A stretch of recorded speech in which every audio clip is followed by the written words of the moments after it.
di depan mata Yunita ini terbentang sebuah kota. Jalannya itu lebar, bersih, dan gemerlapan.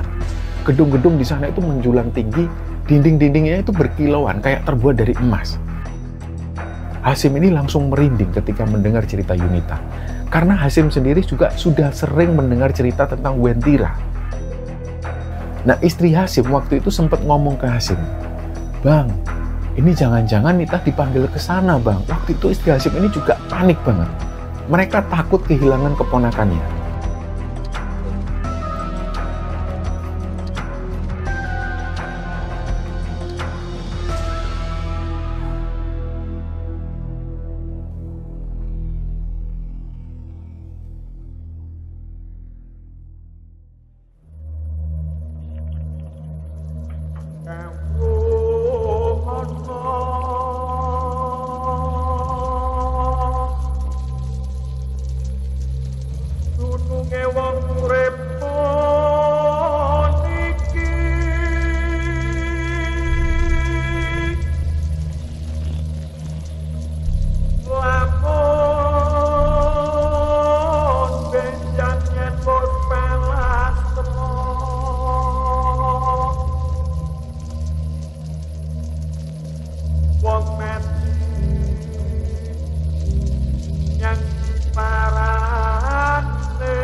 Bismillahirrahmanirrahim. Assalamualaikum warahmatullahi wabarakatuh. Sobat Gembala Sunyi dimanapun teman-teman berada. Pada kesempatan kali ini kami akan membagikan cerita yang dikirim oleh Sobat Gembala yang bernama Hasyim yang asalnya dari Sulawesi Tengah. Sebelum kita masuk ke ceritanya, untuk teman-teman yang nonton tayangan ini dan belum subscribe, jangan lupa untuk subscribe lebih dulu agar channel Gembala Sunyi ini lebih berkembang lagi dan kami lebih bersemangat lagi dalam membuat konten-konten terbaru di Gembala Sunyi. Dan untuk teman-teman yang telah mendukung kami sejauh ini, kami mengucapkan terima kasih banyak. Semoga amal kebaikan teman-teman dibalas kebaikan berlipat oleh Allah Subhanahu wa Ta'ala.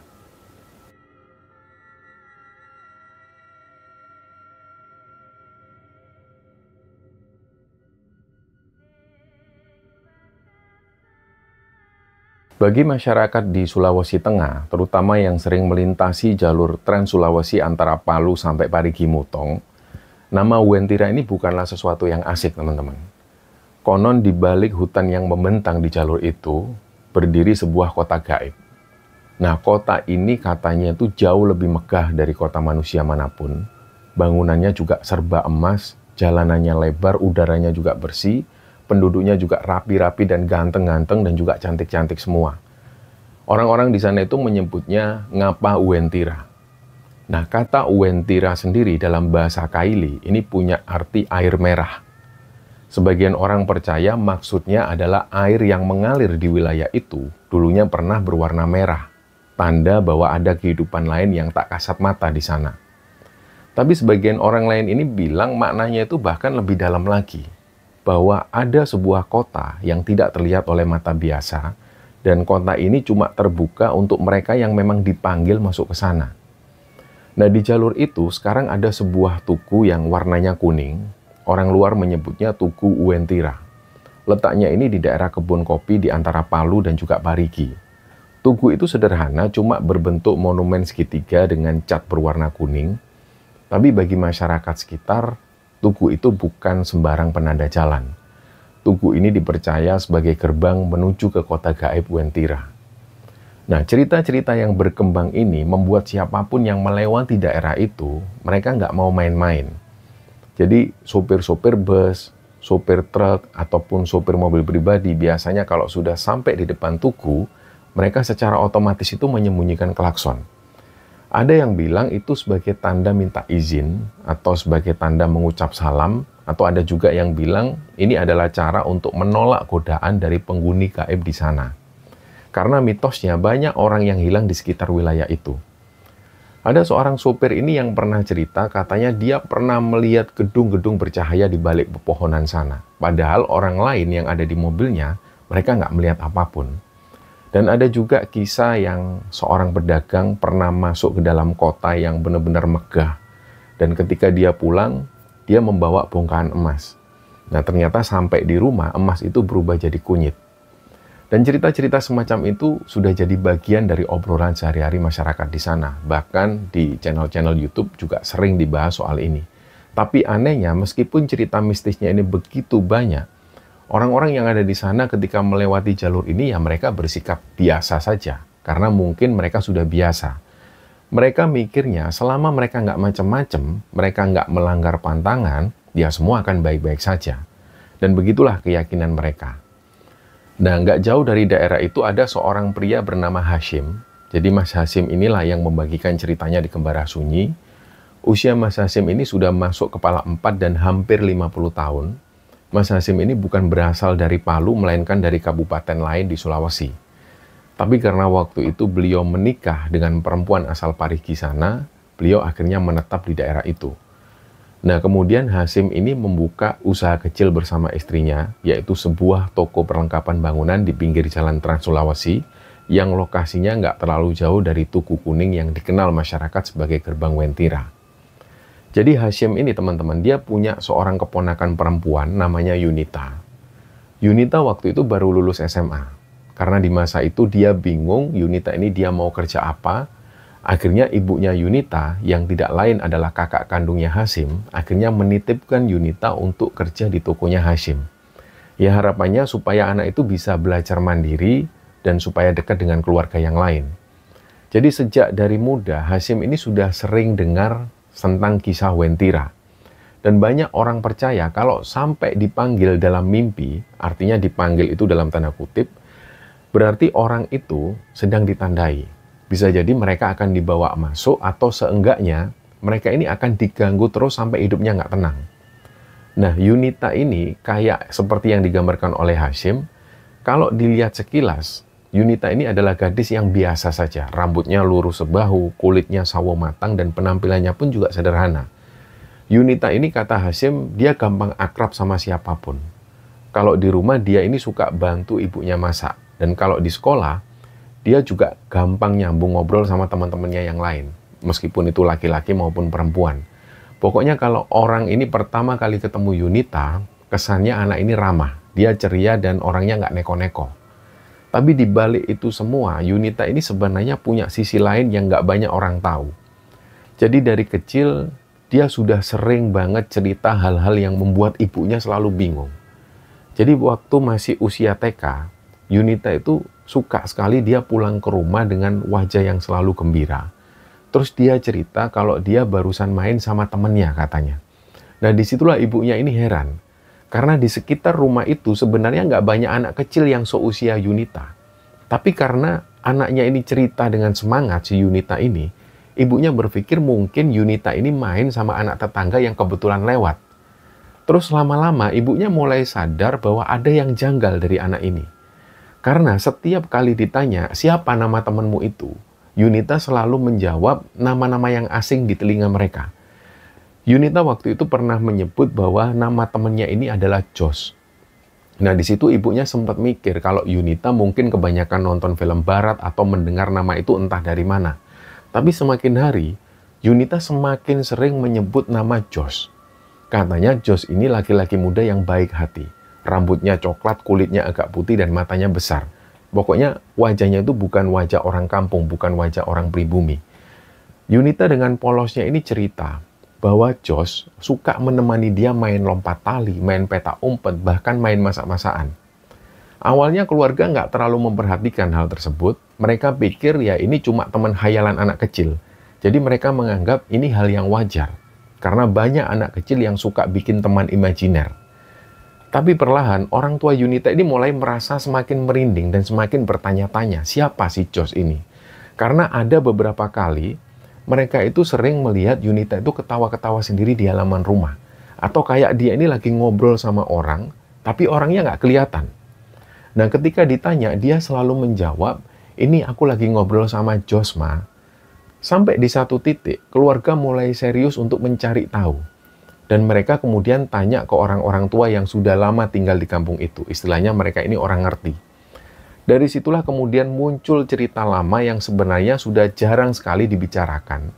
Jadi ceritanya konon di masa penjajahan Portugis di sekitaran tahun 1500-an, Daerah tempat keluarga Yunita ini memang pernah jadi salah satu lokasi tinggalnya koloni kecil bangsa Portugis. Memang nggak banyak, cuma beberapa keluarga dan juga serdadu yang sempat menetap di sana. Tapi sejarah itu memang singkat. Nah, menurut cerita, banyak di antara mereka bangsa Portugis ini yang jatuh sakit ketika menginjakkan kaki di Nusantara. Nah, kita tahu bahwa penyakit malaria waktu itu menyebar dan ada seorang pemuda Portugis ini yang meninggal dengan usia yang muda. Dan meninggalnya di daerah itu.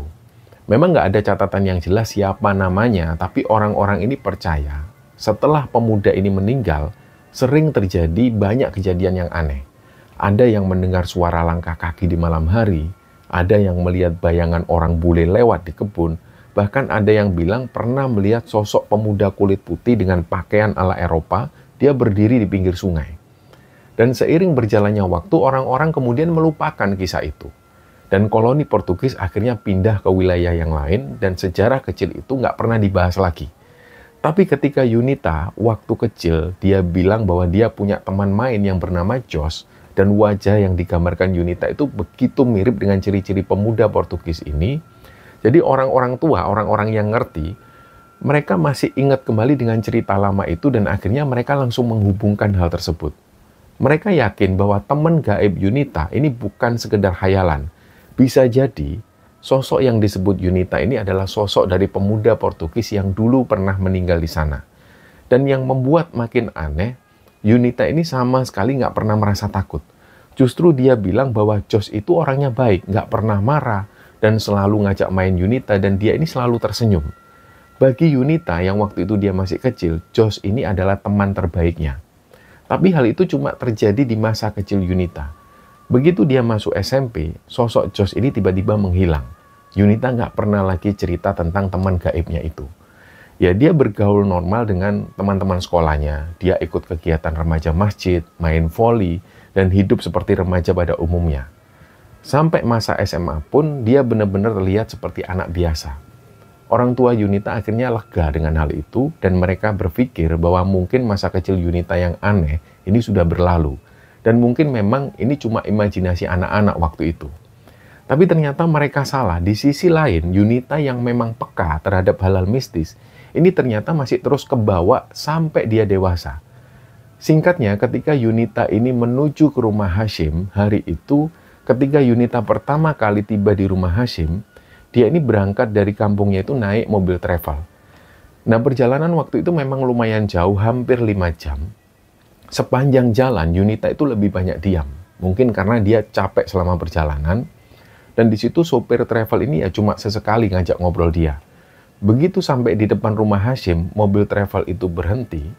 Di situ rumah Hashim ini memang nggak terlalu besar. Cat dindingnya berwarna krem, ada halaman kecil dan juga beberapa pot bunga di sana. Dan di samping rumah ada toko kecil yang menjual berbagai macam peralatan bangunan. Terus di situ sopir travel ini bilang, "Dek, sudah sampai, Dek." Tapi waktu itu Yunita masih duduk di situ, dia lihat dari jendela mobil, dia kaget, dia kayak ketakutan. Jadi badannya ini langsung kaku, terus sopir ini tanya, "Loh, kenapa, Dek?" Yunita masih diam di situ. Terus dia bilang, "Itu Pak, takut. Ada anjing hitam di situ besar banget, takut digigit." Nah, sopirnya heran. Kemudian sopirnya ini melongok keluar, dia lihat ke arah halaman dan nggak ada apa-apa di situ. Yang dilihat sopir ya ini cuma halaman kosong dan beberapa tanaman-tanaman hias. Ya, sopir akhirnya tanya, "Anjing apa, Dek? Yang mana?" "Nggak ada kok." Tapi di situ Yunita ini bersikeras. "Itu loh Pak, hitam yang duduk di depan pintu rumah." Yang ada di dalam pandangan Yunita ini, dia ngelihat ada anjing hitam, terus anjing itu ngelihat terus ke arah dia. Giginya kelihatan tajam. Akhirnya sopir travel ini cuma bisa geleng-geleng, terus kemudian dia ngomong lagi, "Nggak ada, Dek, nggak ada apa-apa." Waktu itu Yunita bener-bener nggak berani buka pintu mobil dan dia nggak berani turun. Hampir 10 menitan lah dia bertahan di situ, sampai pada akhirnya pintu rumah Hashim ini kebuka dan keluarlah Hashim ini. Nah, ngelihat Yunita belum turun dari mobil, Hashim sempat heran. "Loh, Nita, kenapa nggak turun?" Terus disitulah sopir travelnya jawab, "Itu Pak, katanya takut anjing. Padahal saya nggak lihat apa-apa juga dari tadi." Nah, Hashim pun mendekat, dia nengok ke halaman. Ya memang nggak ada anjing yang dimaksud, dan memang Hashim ini nggak memelihara anjing. Dan di sekitar sana memang nggak pernah ada anjing. Tapi karena ngelihat wajah Yunita yang ketakutan, Dia akhirnya membuka pintu mobil itu, terus berusaha untuk menenangkan Yunita. Udah, ayo Nita, nggak ada apa-apa. Yunita akhirnya pun turun. Dia ini jalan sambil memejamkan mata, badannya masih gemetaran. Kata Yunita, anjing hitam itu masih duduk di situ. Bahkan ketika Yunita melangkah masuk ke dalam rumah, Yunita bilang bahwa anjing itu kayak ikut bergerak. Jadi dia ini menundukkan badan seolah dia ini bersiap mau menggigit kaki Yunita. Nah, akhirnya Yunita ini terpaksa masuk rumah sambil nutup mata. Dia pegang erat terus lengannya Hasyim. Hasyim waktu itu cuma kebingungan ngelihat keponakannya yang seperti ini. Karena waktu itu memang diakui oleh Hasyim, dia nggak melihat apa-apa. Tapi Yunita waktu itu benar-benar ketakutan. Barulah belakangan Hasyim sadar bahwa mungkin kejadian yang dilihat oleh Yunita ini mungkin memang bukan kejadian yang kebetulan. Kata teman-teman Hasyim yang paham tentang halal gaib, Hasyim jadi tahu kalau anjing hitam yang dilihat Yunita itu mungkin adalah barang kiriman. Nah, itu mungkin semacam gangguan gaib yang dikirim orang lain dengan maksud tertentu. Dan semakin dipikir, ini semakin nggak masuk akal. Waktu itu Hasyim memang lagi merintis bisnis sampingan selain tokonya itu. Jadi Hasyim ini jual beli handphone bekas dan baru. Dan kondisinya memang lumayan rame usahanya itu. Banyak pelanggan-pelanggan dari mulai anak muda sampai orang-orang tua ini memborong dagangan Hasyim. Apalagi karena Hasyim ini juga sering dapat stok murah dari kenalannya di kota. Nah, usaha ini ternyata membuat beberapa pedagang lain ini mungkin nggak senang. Jadi di situ mereka merasa kalah saing. Dari situlah Hasyim baru sadar, mungkin ada orang yang iri, terus kemudian mereka mengirimkan sesuatu untuk mengganggu usahanya Hasyim. Targetnya bisa jadi Hasyim, bisa jadi juga keluarganya. Dan Yunita yang barusan datang waktu itu mungkin bisa jadi sasaran empuknya. Nah, untungnya setelah malam itu, Yunita ini nggak pernah lagi melihat sosok anjing hitam yang pernah dilihat sebelumnya. Dan hari-hari berikutnya, Yunita mulai terbiasa tinggal bersama Hasyim dan juga tantenya. Dia membantu banyak hal terutama di bisnis handphone. Kalau di toko bangunan, Yunita mengakui memang dia kurang paham. Tapi untuk urusan HP, dia lumayan cepat belajar. Jadi Yunita ini lumayan pinter lah main media sosial. Dia mulai bikin akun khusus untuk jualan HP di Facebook, di Instagram, dan juga sering juga broadcast ke kontak teman WA-nya. Nah, tantenya waktu itu sampai kagum kepada Yunita. Beberapa kali ketika ada pembeli datang ke rumah karena melihat postingan Yunita di medsos, itu tantenya sempat kaget. Ketika tantenya Yunita ini tanya, "Bapak tahu dari mana?" Mereka bilang bahwa mereka taunya dari medsos. Nah, inilah yang membuat Hasyim dan juga istrinya itu kaget. Kedatangan Yunita di sana itu benar-benar merubah konsep jualan mereka. Bahkan ada yang pembeli ini datangnya dari luar kota. Jadi dari situlah dagangan Hasyim ini makin dikenal. Kehadiran Yunita membuat suasana rumah itu jadi lebih hidup. Di situ dia sering bercanda sama tantenya, suka nimbrung, suka ngobrol ketika ada pelanggan. Dan malam hari biasanya Yunita ini suka duduk di ruang tamu sambil mainan HP. Dia di situ upload foto produk atau sekedar scroll media sosial untuk melihat berita-berita yang terkini. Nah, bagi Hasyim, keponakannya itu memang membawa berkah. Usaha Hasyim ini makin rame, rumah pun juga jadi lebih rame, dan semuanya berjalan normal. Sampai suatu malam, ada sebuah mimpi yang kemudian merubah hidupnya Yunita ini, dan juga mungkin bisa merubah ketenangan keluarga Hasyim. Malam itu ceritanya suasana di rumah Hasyim ini tenang sekali. Ya, seperti normal, seperti biasanya. Setelah toko tutup, keluarga ini makan malam sederhana. Di situ mereka makan bareng, ada nasi, ikan goreng, dan juga sambal. Yunita pun juga ikut makan di situ, dan dia banyak cerita tentang teman-temannya di kampung. Setelah itu Hasyim kemudian masuk kamar untuk istirahat. Istrinya Hasyim ini merapikan dapur, sementara Yunita masuk ke kamarnya. Malam itu gak ada yang aneh. Yunita ini tidur nyenyak, tapi tiba-tiba dia ini kayak duduk di sebuah tempat asing. Dia merasanya seperti itu. Dan di sekelilingnya itu gelap banget, tapi di kejauhan dia melihat ada cahaya kuning terang banget. Dan dari cahaya itu perlahan muncul sosok laki-laki. Wajahnya asing banget, bukan wajah orang lokal. Kulitnya bersih. Disitulah Yunita langsung terpaku. Nah, sosok laki-laki ini nggak ngomong sepatah kata pun. Dia cuma berdiri di situ terus ngelihat Yunita. Cahaya kuning di belakang laki-laki itu makin terang. Dan Yunita ini nggak ngerti kenapa waktu itu jantungnya itu tiba-tiba berdebar. Tiba-tiba cahaya itu semakin dekat sampai Yunita ini merasa benar-benar silau. Dan sekejap setelah itu dia kebangun. Dia melihat jam, ternyata jam 2:15. Malam itu Yunita nggak bisa tidur lagi. Paginya dia cuma diem. Dia nggak berani cerita ke siapapun. Dan malam berikutnya, mimpi itu datang lagi. Yunita waktu itu berdiri di depan sebuah bangunan besar yang berwarna emas semua. Bangunan itu menjulang tinggi dan di depannya ini ada tangga yang panjang sekali. Tapi tangga itu bukan tangga biasa. Tangga ini kayak melayang, tanpa penopang. Nah, di atas tangga itu berdiri sosok laki-laki yang sama yang dilihat oleh Yunita kemarin. Disitulah Yunita ini terpaku lagi dan kali itu dia mulai mendengar suara. Main ke sini, main ke sini. Dia kaget. Akhirnya dia ini benar-benar kaku. Dia pengen teriak tapi mulutnya itu terasa terkunci. Nah, cahaya yang dilihat tadi yang cahaya berwarna keemasan itu semakin menyilaukan. Dan seketika tubuh Yunita itu kayak ditarik ke depan. Dia pun akhirnya jatuh sampai dari tempat tidur. Disitulah Yunita kebangun. Dan di malam ketiga, mimpi itu lebih parah lagi dialami oleh Yunita. Dalam mimpinya itu, Yunita ini duduk di sebuah kursi panjang yang terbuat dari logam emas. Dan di sekelilingnya itu terang banget. Ada banyak orang yang duduk di kanan kiri, wajah mereka itu mirip dengan laki-laki yang dilihat oleh Yunita. Semuanya ganteng. Wajah mereka ini terlihat asing, gak ada yang kayak orang Indonesia. Dan mereka semua di situ, laki-laki ini, semua tersenyum dan menatap ke arah Yunita. Salah satu dari mereka ini mengulurkan tangan ke arah Yunita, seolah mereka ini mengajak untuk Yunita berdiri. Dan besok paginya, setelah mengalami mimpi itu, Yunita nggak bisa menahan lagi, dia akhirnya cerita kepada tantenya, istrinya Hasyim. Dia cerita mulai dari dia mimpi pertama sampai mimpi yang ketiga. Di situ istrinya Hasyim ini pucat mendengar cerita dari Yunita. Dia langsung manggil Hasyim. Yunita ini terpaksa mengulang ceritanya lagi ketika Hasyim datang. Dan pada saat itu juga, Hasyim ini langsung merinding ketika mendengar cerita Yunita. Karena Hasyim sendiri juga sudah sering mendengar cerita tentang Wentira. Dan semua detail tentang mimpi Yunita ini, dirasa Hasyim itu mirip banget dengan desas-desus yang pernah beredar. Hasyim ini memahami kalau waktu itu, Yunita ini mimpi melihat cahaya kuning keemasan. Dan di situ Yunita juga cerita dia melihat bangunan emas, dan orang-orang asing yang wajahnya ini bukan wajah orang Indonesia.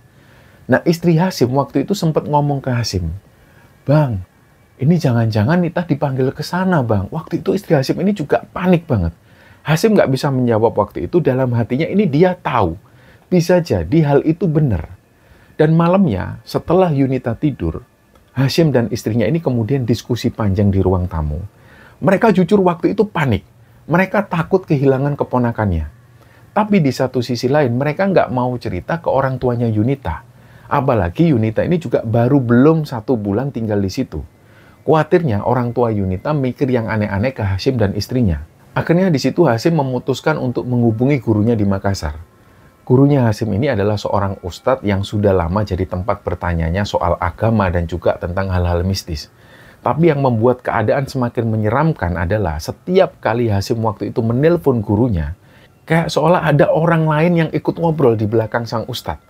Awalnya dikira Hasyim ini mungkin itu yang di belakang ustadz ini mungkin anaknya atau siapanya ustadz. Tapi kok lama-lama suaranya ini makin jelas, kayak seolah-olah suaranya itu mengintervensi obrolan itu. Jadi disitulah Hasyim ini langsung tanya, "Ustadz, maaf Ustadz, itu di belakang Ustadz ada siapa?" Nah, Ustadz ini bingung, dia jawab, "Saya sendirian di kamar hotel, Sim. Saya lagi ngisi pengajian besok pagi. Jadi saya sendirian, nggak ada siapa-siapa."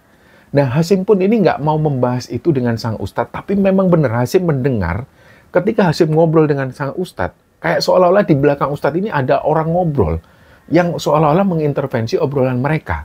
Akhirnya dia biarkanlah situasi itu, dan setelah ngobrol dengan sang Ustadz ini, Hasyim mendapat sedikit pencerahan. Malam itu Hasyim sadar bahwa mimpi Yunita ini bukan mimpi yang kebetulan. Ada sesuatu yang mendekati Yunita. Dan sejak Yunita mengalami mimpi-mimpi itu, suasana rumah Hasyim ini juga perlahan berubah. Awalnya cuma Yunita memang yang sering merasa nggak nyaman, tapi lama-kelamaan, Hasyim dan istrinya ini juga ikut merasakan ada yang ganjil di rumah itu. Ceritanya suatu sore, Yunita ini duduk di ruang tamu sambil mainan HP. Nah, di dinding rumah Hasyim itu ada jam. Jamnya ini ukurannya besar, bentuknya agak bulat, jarumnya itu hitam. Nah, latar jam itu putih. Dan jarum itu detiknya bergerak. Dan nggak tahu kenapa Yunita itu tiba-tiba pengen ngelihat ke arah jam itu. tiba-tiba dia merasa aneh. Dan ketika Yunita ngeliat ke arah jam itu, jarum detik di jam itu bergeraknya mundur. Nah inilah yang membuat Yunita itu kaget, dia ngeliat terus. Tapi awalnya dia merasa mungkin jamnya ini error atau gimana, dia panggil lah tantenya itu. Tapi pas tantenya datang, jarumnya bergerak normal lagi. Nah Yunita ini nggak berani cerita secara detail, tapi malam itu Hasyim sendiri yang melihat jam dinding ini memang bergerak aneh. Bukan cuma mundur, tapi jarumnya itu sempat muter cepat. Dan ini benar-benar disaksikan oleh Hasyim sendiri. Tapi tetap waktu itu Hasyim ini mikirnya mungkin jam ini error. Tapi pas Hasyim mendekat, dia mau membenarkan jam itu. Jamnya ini tiba-tiba berhenti persis di angka 12. Nggak tahu apakah ini ada hubungannya atau enggak dengan apa yang dialami Yunita selama ini. Tapi memang situasinya aneh. Nah, beberapa hari setelahnya, Hasyim ini lagi jaga di toko HP. Dia lagi cek HP bekas yang baru datang. Dan pas HP ini nyala, HP-nya itu langsung bergetar. Ada panggilan masuk di HP itu. Yang benar-benar ini memang nggak masuk akal. Hasyim sempat bingung, apalagi waktu itu dilihat nomor yang telepon di HP itu adalah nomornya Hasyim sendiri. Dia angkatlah nomor itu, dan dia kira mungkin istrinya lagi ngeprank dia atau apa, karena HP Hasyim ini memang ada di dalam rumah. Pas diangkat oleh Hasyim, halo, ada suara bapak-bapak tua di situ. Terus langsunglah dimatikan HP-nya. Nah di situ Hasyim ini langsung teriak-teriak manggil istrinya sambil dia ambil HP-nya di kamar. Istrinya sendiri waktu itu juga nggak tahu apa-apa. Hasyim coba menjelaskan kalau barusan dia ini dapat telepon dari nomornya sendiri. Nah istrinya tentu nggak percaya, apalagi kata Hasyim, dia ini ngangkat telepon dari HP yang baru dinyalain. Dan yang jelas-jelas bahwa HP ini memang nggak ada nomornya. Disitulah Hasyim untuk pertama kalinya merasa ini sudah aneh banget. Dia juga nggak mau memperpanjang soal ini karena nggak mau istrinya kepikiran. Nah malam selanjutnya di rumah Hasyim, Yunita ini yang paling sering jadi sasaran. Suatu malam dia ini lagi cuci muka di kamar mandi, lampunya terang, ada kaca cermin besar menempel di dinding. Dan ketika Yunita ini menunduk, wajahnya itu masih basah. Tapi pas mengangkat kepala, dia ngelihat ke kaca, dia diem. Jadi di kaca itu wajahnya normal, tapi ada bayangan lain yang berdiri di belakangnya. Di situ yang sempat dilihat oleh Yunita ada sosok laki-laki, tapi wajahnya nggak terlalu jelas. Yunita diam di situ, dia nggak bisa ngapa-ngapain, dia mematung, dan sosok yang di belakangnya itu nggak bergerak sama sekali. Tapi kejadian itu nggak lama, cuma hitungan detik, terus sosok bayangan itu menghilang. Nah paginya, tantenya ini masak ikan goreng. Mereka makan bareng di ruang tengah. Yunita ini ceritanya sudah ngambil ikan terus ditaruh di piringnya. Tapi pas dia lagi ngambil nasi, ikan goreng itu berubah. Jadi ini kejadian yang nggak masuk akal banget. Ikan goreng yang tadi diambil, ini tiba-tiba keluar darahnya. Keluar darah segar. Langsunglah Yunita ini refleks, piringnya itu dibanting sambil dia teriak. Hasyim langsung ikut kaget. Kenapa Nita? Yunita nggak berani jawab, dia cuma nunjuk ke ikan yang sudah jatuh itu. Ketika Hasyim ngeliat, ikan itu memang benar kayak ada darah yang keluar dari insangnya. Sampai saking penasarannya, Hasyim itu ambil ikan itu, ikan ini dibawa keluar rumah, dan ikan ini dipotong-potong jadi beberapa bagian. Nah anehnya, ketika ikan ini dipotong-potong, darahnya itu netes lagi. Akhirnya ikan ini pun dibuang, dia bilang ke istrinya untuk cek lagi semua ikan yang ada di meja. Setelah dicek, semua aman, nggak ada yang aneh. Awalnya mereka berpikir mungkin ada pedagang yang curang tadi ngasih ikan yang busuk atau apa. Tapi setelah dicek semua ikan-ikan yang ada di atas meja ini aman. Tapi karena Hasyim ini sudah terlanjur was-was, akhirnya dia tetap ngomong ke istrinya untuk membuang ikan-ikan yang tadi. Dan semakin hari teror itu semakin menjadi-jadi. Dan yang paling membuat Hasyim ini gelisah, setiap kali dia mencoba menghubungi gurunya di Makassar itu lewat telepon, suara yang kapan lalu dia dengar ini selalu muncul. Dia tanya lagi ke gurunya itu, Ustadz, mohon maaf saya dengar lagi ada suara laki-laki di belakang Ustadz. Barulah di situ Ustadz ini bilang ke Hasyim, ini kayaknya ada yang nggak beres memang Syim. Nah ketika Ustadznya ini bilang bahwa ada yang nggak beres, Ustadznya ini menjelaskan bahwa kejadian-kejadian dan juga serangan gaib yang dialami oleh Hasyim dan keluarga, ini katanya dari pesaing bisnisnya, bukan karena hal yang lain. Nah, kalau Hasyim sendiri ini yakin, pasti ada sesuatu yang lagi menarik Yunita. Dan mungkin semuanya berawal dari mimpi yang dialami Yunita selama 3 hari 3 malam itu. Nah, malam itu suasana di rumah Hasyim ini seperti biasa. Jam waktu itu baru menunjukkan jam 7 lewat sedikit. Toko sudah tutup waktu itu. Dan Hasyim ini lagi duduk di ruang tengah. Istrinya lagi merapikan dapur. Yunita ceritanya keluar rumah. Katanya ada pembeli yang janjian COD HP. Dan karena itu hal yang biasa, karena memang Yunita ini ikut bantu jualan, Yunita ini memang sering COD sama pembeli. Jadi malam itu nggak ada yang curiga sama sekali. Menurut seorang tetangga, sekitar jam 7 lebih, dia sempat melihat Yunita itu jalan sendirian lewat gang kecil samping rumahnya. Nah, tetangga ini mikirnya mungkin Yunita mau beli sesuatu di warung. Tapi apa yang dialami Yunita malam itu, nggak seperti itu.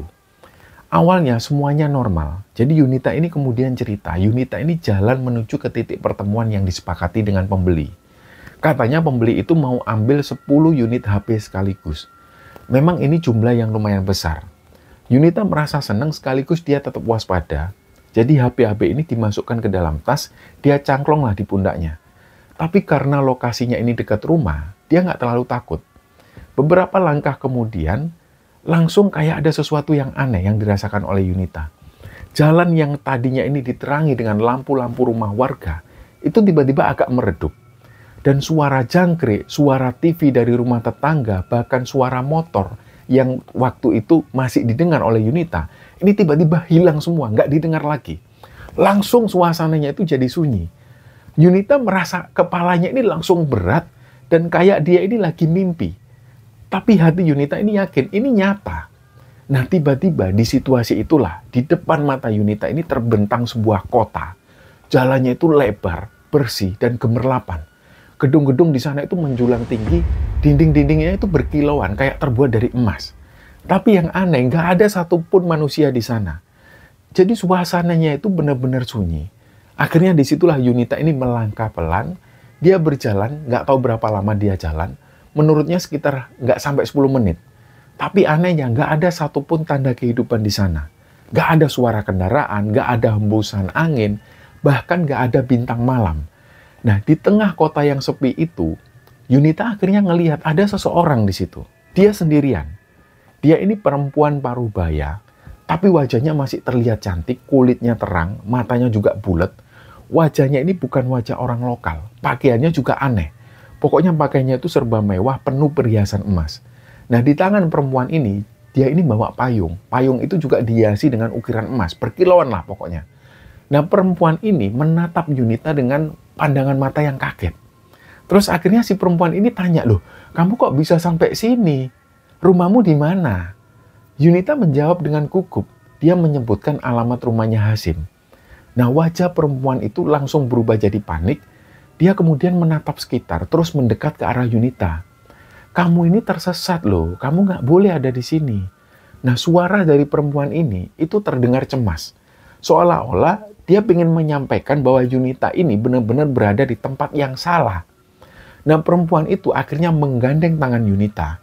Mereka pun berjalan melewati jalan besar terus menuju ke sebuah danau. Danau itu luas banget, airnya juga jernih sekali. Padahal waktu itu malam hari. Tapi Yunita bisa melihat ke dalam air dengan jelas sekali. Jadi di situ yang dilihat oleh Yunita banyak ikan-ikan berenang di bawah permukaan.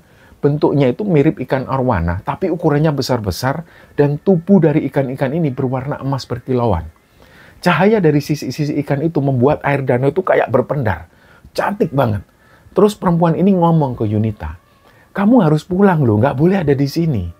Dan sebelum Yunita ini sempat tanya, perempuan itu sudah langsung mendorong Yunita itu masuk ke dalam danau. Disitulah Yunita ini terjebur ke danau, tapi yang dirasakan Yunita, dia ini kayak nggak merasa tercebur di danau, dia nggak merasa tenggelam. Pokoknya ada situasi yang nggak bisa dijelaskan oleh Yunita, terus tiba-tiba sepersekian detik kemudian, dia buka mata. Nafasnya mulai ngos-ngosan. Ternyata Yunita ini nggak lagi berada di kota emas itu, dia berdiri di sebuah hutan kecil, nggak jauh dari rumah Hasyim. Tas yang berisi 10 HP itu masih dia bawa. Nah, waktu itu Yunita ini bingung, dia panik. Terus akhirnya dia buru-buru lari untuk pulang. Sampai di rumah, suasana rumah Hasyim ini sepi. Nggak ada Om Hasyim, nggak ada tante, rumah gelap, pintu pun juga nggak terkunci. Jadi ketika masuk, dia langsung duduk di ruang tamu dan dia cek HP-nya. Dia lihat HP-nya, ada puluhan panggilan tak terjawab. Mulai dari pembeli yang janjian COD tadi, dan juga nomor dari Hasyim dan juga tantenya. Waktu itu dia lihat, Jam di HP ini sudah jam 3:30 dan hampir subuh. Dia heran waktu itu, perasaan barusan tadi ini dia keluar sekitar jam 7 lebih. Dan nggak sampai 10 menit dia mengalami kejadian aneh berada di kota yang gemerlapan itu. Terus kok tiba-tiba ini sudah hampir subuh. Dia telepon langsung HP-nya Om Hashim itu tapi nggak diangkat. Dan nggak lama setelah adzan subuh, barulah pintu rumah ini terbuka. Di situ Hashim, istrinya dan juga beberapa tetangga ini masuk rumah. Mereka semua kaget ketika melihat Yunita duduk di ruang tamu. Mereka semua berkata, "Loh Nita, ya Allah, kamu ini dari mana?" Tantenya Yunita yang terutama yang paling panik waktu itu. Hashim ini wajahnya pucet, Hashim nggak bisa ngomong apa-apa.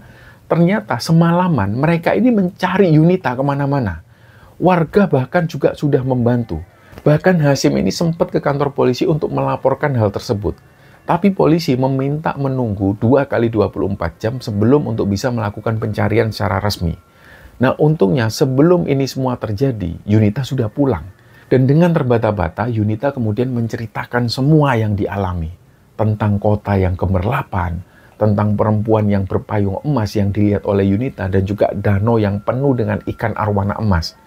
Nah, warga yang ada di sana yang mendengar cerita dari Yunita, mereka ini saling pandang. Sebagian besar dari mereka ini meyakini bahwa Yunita ini benar-benar sudah memasuki kota gaib Wentira. Dan sejak malam itu, Yunita ini nggak lagi sama. Setiap kali dia diajak ngomong, jawabannya itu selalu pendek-pendek. Nah, Hashim dan istrinya ini juga masih merasa yakin bahwa Yunita ini masih ketakutan waktu itu. Yang jelas, Yunita bukan ketakutan biasa, tapi dia ini mengalami semacam trauma yang mendalam. Nah, malam pertama setelah kejadian itu, Yunita sama sekali nggak berani tidur sendirian di kamarnya. Dia duduk terus di pojokan kamar. Dia sambil meluk bantal dan sesekali dia noleh ke arah jendela, seolah-olah kayak di luar jendela itu ada yang mengawasi dia. Dan ketika akhirnya dia benar-benar ngantuk, tidurnya pun juga gelisah. Dia sering terbangun mendadak, dia jerit selalu tanpa alasan, terus kemudian Yunita ini sering nangis. Nah, keesokan harinya kabar ini pun menyebar. Jadi warga yang semalam ikut mencari keberadaan Yunita, mereka merasa aneh dan penasaran. Mereka tahu Yunita hilang, dan mereka sendiri yang melihat Hashim ini mondar-mandir panik untuk mencari Yunita. Tapi ketika subuh, Yunita sudah ada di rumah. Dia duduk tenang dengan tas yang berisi 10 HP itu. Jadi beberapa warga di sana meyakini Yunita ini sudah masuk kota Wentira. Ada yang percaya, ada juga yang skeptis. Tapi cerita tentang kota emas dan juga ikan arwana emas di danau ini membuat semua warga itu merinding. Mereka tahu bahwa ciri-ciri yang diceritakan oleh Yunita itu memang sering disebut dalam kisah lama tentang kota Wentira. Seseorang tetua kampung itu sampai sempat mendatangi rumah Hashim. Dia langsung berbicara dengan Yunita. Dia bilang, kalau benar Sim, keponakanmu ini sudah masuk ke sana, artinya memang dia ini dipilih. Tapi hati-hati Sim, jangan sampai dia ditarik lagi ke sana. Nah, Hashim cuma bisa mengangguk. Dalam hati, Hashim ini semakin kalut. Dan 2 hari setelah kejadian itu, Hashim mulai memperhatikan sesuatu yang gak wajar. Tubuh Yunita ini jadi terasa lebih dingin dari biasanya. Setiap kali Hashim atau istrinya menyentuh tangan Yunita, itu rasanya kayak mereka ini menyentuh es batu yang dingin banget. Padahal cuaca di rumah itu cukup panas. Nah, suatu kali istrinya Hashim ini sempat memergoki Yunita, ngomong sendiri di dalam kamar. Siang itu Yunita ini baru melayani pembeli HP di counternya. Terus dia ini menuju ke toilet. Dan sebelum balik ke counter HP itu, Yunita ini masuk kamar. Nah, istrinya Hashim ini mau ambil kunci di laci counter. Letaknya itu ada persis di meja di depan pintu kamar Yunita. Jadi pas istrinya Hashim ini mau ambil kunci, dia sempat ngelihat Yunita di dalam kamar itu ngomong sendiri. Kayak lagi ngomong sama seseorang. Disitulah istrinya Hashim ini berhenti, dia diem. Dia noleh pelan ke arah Yunita. Jadi Yunita ini kayak bener-bener lagi ngobrol sama seseorang. Terlihat dari gerak tubuhnya juga kalau dia ini lagi menjelaskan sesuatu ke orang. Dan anehnya bahasanya itu bukan bahasa Indonesia atau bahasa daerah. Nggak tahu bahasa apa yang dipakai oleh Yunita. Dan dari kejadian itu kemudian istrinya Hashim ini cerita ke Hashim. Sore harinya Yunita ditanya sama Hashim. Dan Yunita waktu itu menjawab dengan tegas. Bahwa tadi siang dia itu sempat didatangin oleh Jos. Jos ini bilang bahwa Yunita nggak boleh lama-lama di rumah Hashim karena ada yang mengincar dia dari kota Wentira. Nah, dari cerita Yunita ini, Hashim itu mendengarnya sudah aneh. Apalagi kata istri Hasim, Yunita itu ngobrolnya pakai bahasa asing. Terus Hasim tanya, kamu itu kalau ngobrol sama Jos itu pakai bahasa apa sih, Nit? Nah, Yunita bilang bahwa dia pakai bahasa Indonesia sehari-hari. Tapi istri Hasim ini nggak percaya. Katanya Yunita ngobrolnya itu pakai bahasa asing. Dan obrolan ini pun akhirnya nggak dilanjutkan. Tapi hal ini masih benar-benar menggantung bagi Hasim dan istrinya. Di satu sisi, Hasim ini pernah mendengar cerita tentang teman gaibnya Yunita yang namanya Jos itu. Tapi kan ini sudah lama sekali. Dan kata ibunya Yunita, Jos ini sudah nggak pernah ketemu lagi dengan Yunita. Yang terjadi dalam hidup Hasim setiap hari pada akhirnya Hasim ini semakin gelisah. Apalagi setiap kali dia mencoba menghubungi gurunya yang ada di Makassar itu. Gangguan suara di telepon itu makin sering muncul. Dan Hasim sadar yang dihadapi ini bukan sekedar gangguan biasa. Jadi yang dirasakan Hasim waktu itu, ini bukan lagi barang kiriman pesaing bisnisnya, tapi ada sesuatu energi yang lebih besar.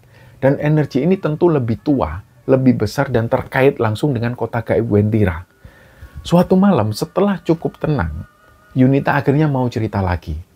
Dia bilang ketika berada di kota emas itu, meskipun situasi kotanya ini kosong, tapi Yunita merasakan kayak ada ribuan mata yang mengawasinya dari balik gedung-gedung itu.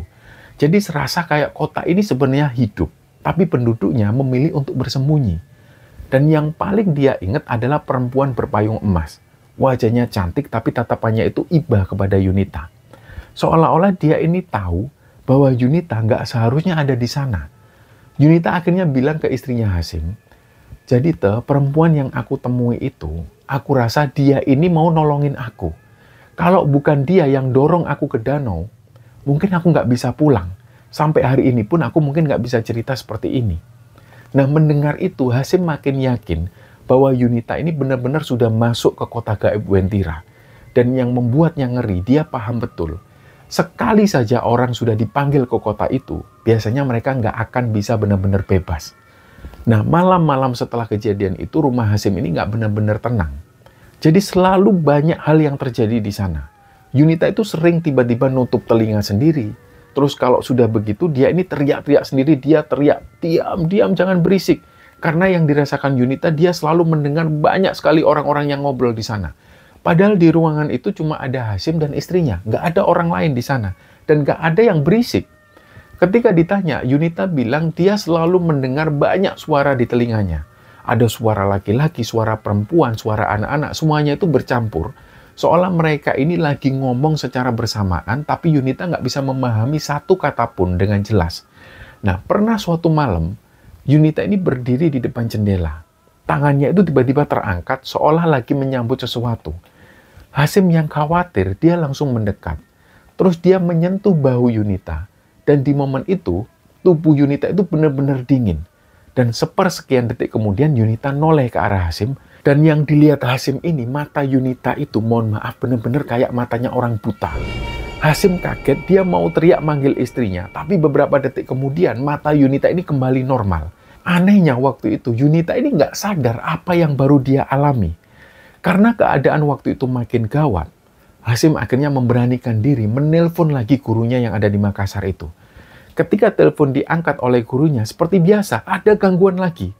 Dan di situ ustadznya ini cuma bilang, kamu istighfar terus, Sim. Jangan ditutup teleponnya, terus ngobrol sama saya. Suara itu, Sim, itu bukan dari sini. Saya baru ingat, dia itu berasal dari tempatmu, Sim. Nah, terus tiba-tiba telepon ini terputus. Hasim coba telepon lagi nomor gurunya itu, tapi nggak nyambung-nyambung. Dan beberapa menit kemudian, HP-nya Hasim ini berdering, ternyata gurunya yang nelpon. Dia langsung bilang, Sim, kamu dengar baik-baik ya, Sim. Keponakanmu itu kemungkinan sudah ditandai. Kota Wentira ini bukan mitos kosong, Sim. Mereka punya cara untuk memilih siapa yang bisa masuk ke sana dan siapa yang mereka inginkan untuk masuk ke sana. Sekali sudah dipanggil, tentu sulit untuk bisa benar-benar lepas. Akhirnya di situ Hasim tanya, terus saya dan keluarga ini harus gimana, Ustadz? Nah, terus Ustadz ini ngomong ke Hasim, Sim, istrimu suruh untuk menemani keponakanmu itu terus. Jangan biarkan dia sendirian. Dan jangan biarkan dia keluar rumah tanpa ditemani. Karena sekali dia berjalan sendiri, mereka bisa mengambilnya kapan saja. Nah, malam itu Hasim ini nggak bisa tidur. Kata-kata gurunya ini terus terngiang. Dan mulai sejak saat itu, Yunita ini benar-benar diawasi. Dia nggak boleh keluar di malam hari. Kalaupun ada COD HP, Hasyim langsung mengantar itu sendiri. Pokoknya Yunita ini dalam pengawasan penuh. Dan di sisi lain, orang tua Yunita belum tahu kabar tersebut. Sengaja hal ini disimpan rapat-rapat supaya orang tua Yunita ini nggak kepikiran. Yunita pun juga nggak pernah sekalipun membocorkan hal ini kepada orang tuanya. Dan gara-gara kasus Yunita ini, area di sekitar rumah Hasyim itu jadi ikut sepi. Nggak tahu apakah tetangga-tetangga atau mereka ini takut atau seperti apa. Pokoknya warung yang ada di sebelah rumah Hasyim yang biasanya itu rame, itu mulai sepi. Ternyata anak-anak ini dilarang oleh orang tuanya keluar rumah malam hari. Terutama di area sekitar gerbang yang dipercaya kota gaib Wentira. Nah, suatu malam puncaknya terjadi. Ceritanya waktu itu Hasyim ini lagi duduk di ruang tamu. Sebenarnya Hasyim waktu itu capek tapi dia nggak bisa tidur. Nah, Yunita sudah tidur di kamarnya ditemani oleh istrinya Hasyim. Tiba-tiba lampu di rumah itu berkedip dengan cepat. Kayak ada yang mainin lampu. Nah, setelah kejadian demi kejadian di rumah itu, Hasyim nggak tahan lagi. Malam itu dengan hati-hati, dia telepon gurunya lagi di Makassar.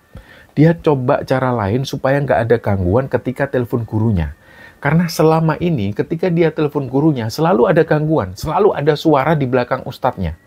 Akhirnya Hasyim sebelum menelpon ustadznya itu, dia awali dengan wudhu dulu, terus dia membaca doa berulang-ulang, setelah itu barulah dia telepon gurunya. Panggilan pun tersambung, dan begitu diangkat oleh gurunya, sang guru ini langsung menjelaskan ke Hasyim. Padahal waktu itu Hasyim belum tanya. Beliau langsung bilang, "Syim, aku sudah coba meneliti kasusmu itu, Syim. Banyak hal yang cocok sama ciri-ciri yang kamu ceritakan. Anak itu, Syim, keponakanmu itu, si Yunita itu, memang sudah tersentuh oleh penghuni Wentira. Kamu harus paham, Syim, nggak semua panggilan gaib itu bisa diputus begitu saja. Ada ikatan yang kita sendiri ini nggak ngerti. Tapi ini bukan berarti kita pasrah, Syim. Ada cara untuk melemahkan. Ya setidaknya menjaga supaya mereka ini nggak mengambil keponakanmu begitu saja." Nah, Hasyim cuma mendengar tanpa menyela gurunya bicara. Terus gurunya ini bilang, "Pertama gini, Syim. Kamu jangan pernah membiarkan Yunita itu sendirian. Terutama pada jam-jam setelah maghrib. Dan kedua, jangan lupa kamu dan istrimu itu sering-sering membaca ayat-ayat perlindungan. Kamu harus bacakan ayat-ayat perlindungan itu terutama sebelum maghrib dan ketika tengah malam. Keponakanmu ini juga suruh amalkan hal ini.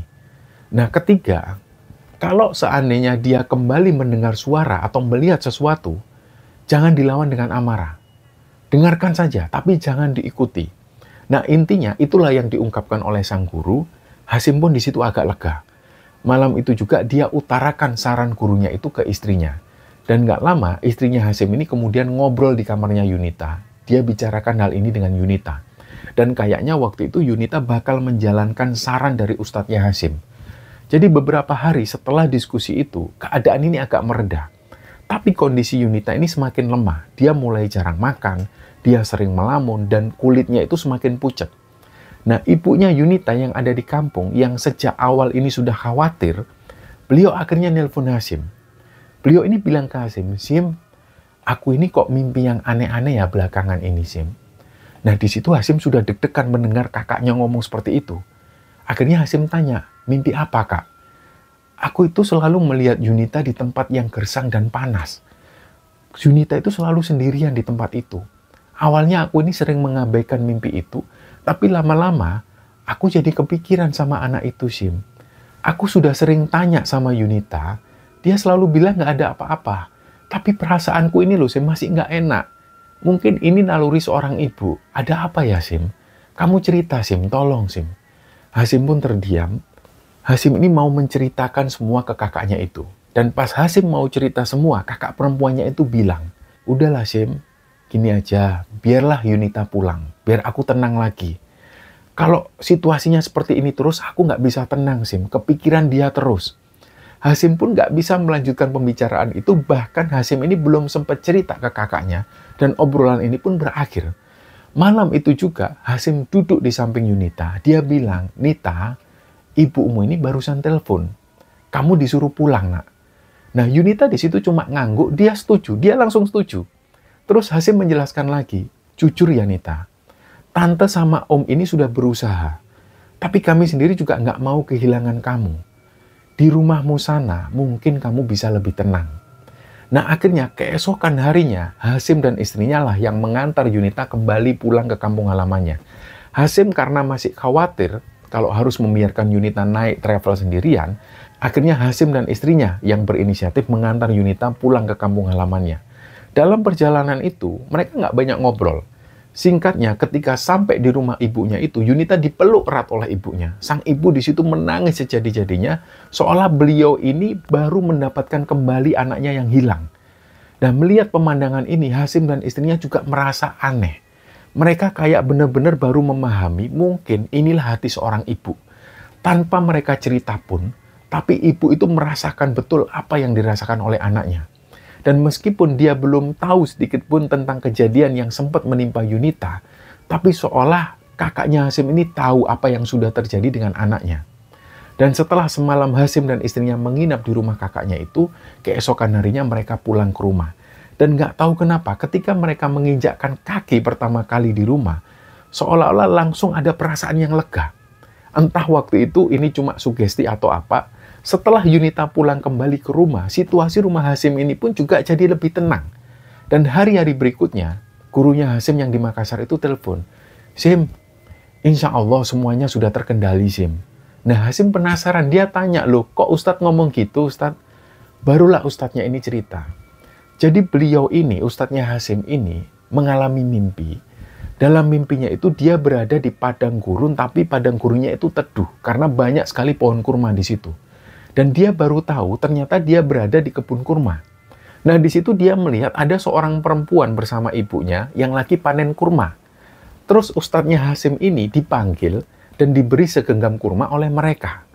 Terus pada saat menikmati kurma itu tiba-tiba ada badai gurun yang besar sekali. Dan seketika semua orang yang ada di kebun kurma itu langsung berlindung dari badai gurun ini.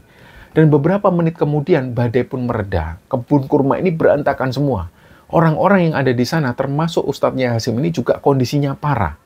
Tapi dia melihat anak dari sang ibu pemetik kurma ini, kondisinya itu baik-baik saja. Kondisinya itu bahkan masih bisa tersenyum. Terus Ustadznya Hasyim ini tanya ke ibu-ibu itu, "Alhamdulillah anakmu kondisinya sehat dan gak kurang satu apapun." Nah, ibu itu tersenyum dan bilang ke Ustadznya Hasyim, "Bersyukur pada Allah, perlindungan terbaik anak itu adalah ibunya. Karena ibunya lah yang mengandung dalam perut selama 9 bulan lamanya. Ibunya lah yang menyusuinya hingga 2 tahun lamanya." Nah dari ucapan ibu itu dalam mimpi yang dialami Ustadznya Hasyim, sang Ustadz ini tertegun. Dan beliau langsung keinget tentang kasus yang dialami keponakan Hasyim, yaitu Yunita. Itulah kenapa ketika keponakan Hasyim kabarnya sudah pulang ke rumahnya dan sudah bertemu dengan ibunya, Ustadz ini juga merasa lega. Ditambah lagi setelah dia mengalami mimpi ini, seolah ini adalah petunjuk bahwa anak itu sudah aman dalam dekapan ibunya. Dan kisah Yunita ini hanyalah satu dari sekian banyak cerita.